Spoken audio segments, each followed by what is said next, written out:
जय जगन्नाथ, जगत के नाथ।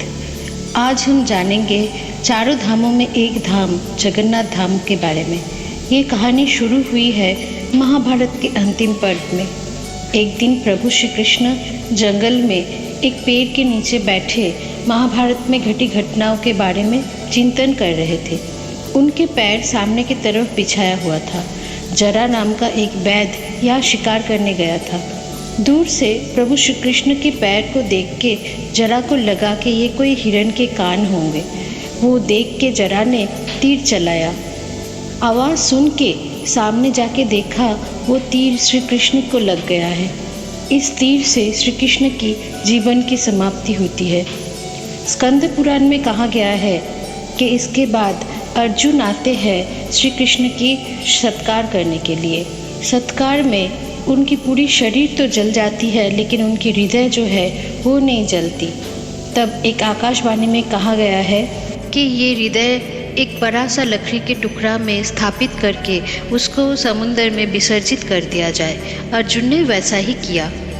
इसके बाद देखा जाता है ये वैद्य जरा का दूसरा जन्म होता है, जो कि और एक सबर के रूप में ही होता है, जिनका नाम है वृषवासु। यहाँ अवंती राज्य के राजा इंद्रदुम्न को एक मंदिर बनाने का बहुत इच्छा होता है। एक तीर्थयात्री के उनसे खबर मिला कि नील पर्वत में नील माधव का पूजा हो रहा है, जो कि वृषवासु कर रहा है समुद्र के किनारे। ये सुन के राजा अपने मंत्री विद्यापति को भेजा नील माधव की खोज में। विद्यापति खोजते खोजते वृषवासु के घर पहुँचे और वहाँ रहने लगे। वहाँ विद्यापति का शादी वृषवासु की बेटी ललिता से हुई। शादी के बाद विद्यापति ललिता और उनके पिता से नील माधव के बारे में बहुत पूछा। शुरू में वृषवासु ने बहुत इनकार किया, लेकिन बाद में राजी हुए, लेकिन एक शर्त में कि विद्यापति आंखों में पट्टी बांध के उनको लेके जाया जाएगा नील माधव के दर्शन के लिए। विद्यापति अपने चालाकी से पूरा रास्ता सरसों के दाने डालते डालते गए, ताकि बाद में वो राजा इंद्रदुम्न को इस जगह के बारे में बता सके और उनको लेके आ सके। विद्यापति वहाँ में जाके उनको नील माधव की दर्शन हुए, जिससे वो मुग्ध हो गए। उसके बाद वो आके राजा के पास गया और उनको नील माधव के बारे में बताया। राजा सुन के अपने सैनिक लेके तुरंत नील पर्वत पहुँचे, ताकि वो नील माधव के दर्शन पा सके। लेकिन वहाँ जाके उनको किसी का दर्शन नहीं मिला।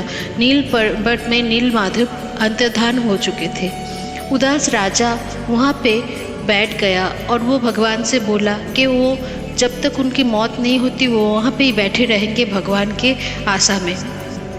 तो इस वक्त आकाशवाणी फिर से हुआ और राजा को बोला गया कि समुद्र किनारे जाने के लिए वहाँ उनको एक लकड़ी का टुकड़ा मिलेगा, जिसमें भगवान कृष्ण का हृदय स्थापित है। उससे वो मूर्ति बनाए और पूजा शुरू करे। सुन के राजा तुरंत ही समुद्र किनारे गया और उनको सही में वो लकड़ी का टुकड़ा मिला। लेकिन राजा और उनके सारे सैनिक मिलके भी वो टुकड़ा वापस नहीं ला पाए किनारे में। तो राजा ने फिर उस दिन रात को सपना मिला उनको कि जो सबर आज तक मेरा इतना सेवा किया, इतना पूजा किया, उस वृषवासु के सहायता के बिना ये किनारे नहीं ला सकता है। तो दूसरे दिन राजा वृषवासु और उनके कबीलों के सबके सहायता से वो लकड़ी को किनारे लेके आया। राजा अब चाहते थे उस लकड़ी से मूर्ति बनाया जाए, लेकिन देश विदेश से हर एक कारीगर आके भी ये मूर्ति नहीं बना पाए। तब एक दिन एक बुजुर्ग कारीगर आए जो राजा से अनुमति मांगी ये मूर्ति बनाने के लिए। वो असल में थे देव सभा के विश्वकर्मा, जो आके ये मूर्ति बनाना चाहते थे। राजा ने उनको अनुमति दी, लेकिन कारीगर का एक शर्त था कि जब तक ये मूर्ति बनाया नहीं जाएगा पूरी तरह से, तब तक कोई दरवाज़ा नहीं खोलेगा और कोई भी अंदर नहीं आएगा ये देखने के लिए। ऐसे में काम चलता रहा। बाहर से आवाज़ आता था, लेकिन 15 दिन बाद एक दिन अचानक से ये आवाज़ रुक गया।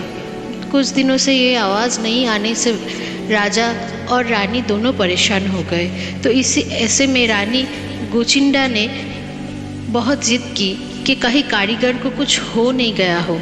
तो रानी के जिद से राजा ने दरवाज़ा खोल दिया। खोल के देखा कि कारीगर गायब हो गए हैं और अपने पीछे 3 अधूरी बनी मूर्ति छोड़ गए हैं। ये मूर्तियाँ ही पुरी में श्री धाम में जगन्नाथ, बलभद्र और सुभद्रा के रूप में पूजित होते हैं। इन मूर्तियों को लेके जाके पुरी में स्थापित किया गया है। ये मूर्तियाँ पुनर्जीवित होते हैं। इनका हर 8 साल, 12 साल और 9 साल में पुनर्निर्माण और पुनः स्थापित होता है। इसको नबे कलेबर बोल के जाना जाता है।